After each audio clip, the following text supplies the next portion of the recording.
ঐ তইতো তোৰ দেউতাই কণী যুঁজাইছিলে, তোৰ বুঢ়া দেউতাই যুঁজাইছিলে, তইও এতিয়া জড়িত হৈ আছ। বোলে কণী যুঁজটো নাইকিয়া হৈ গ'ল, গোটেই বহাগ মাহটো ঘূৰি ফুৰিছোঁ, কণী টোপোলালৈ ক'তো যুঁজাবলৈ মানুহ পোৱা নাই।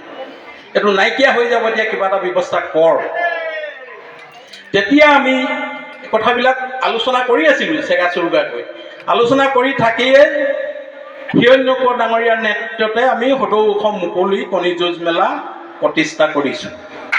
প্ৰতিষ্ঠা কৰি ফাগুন মাহত যুঁজাব নোৱাৰিলোঁ, বহাগ মাহত গোটেইটো যুঁজাব নোৱাৰিলোঁ, কিবা এটা ক্ষুদ্ৰ প্ৰচেষ্টা বহাগৰ 1 তাৰিখে যাতে আমি সকলো কণী যুঁজৰ খেলুৱৈ লগ লাগি একে ঠাইতে যুঁজাব পাৰে, সেইকাৰণে মুকলি কণী যুঁজ মেলা বুলি কৈ পহিলা বহাগৰ দিনা প্ৰতি বছৰে আমি অসমৰ কোনোবা ঠাইত পাতোঁ। তাৰে অংশ হিচাপে আজি ইয়াত আমি অনুষ্ঠিত কৰিবলৈ লৈছোঁ। আৰু এই ক্ষেত্ৰত প্ৰয়াত যিজন ঋষেশ্বৰ চেতিয়া কণী যুঁজৰ খেলুৱৈ আছিলে হাঁহচৰাৰ, তেখেতো এই ক্ষেত্ৰত আগভাগ লৈছিলে। মুকলি কণী যুঁজ মেলা যিটো নাম, সেই নামটো ঋষেশ্বৰ চেতিয়াৰ পৰামৰ্শ মতেই দিয়া হ'ল। এইটো গুৰুত্বপূৰ্ণ কথা।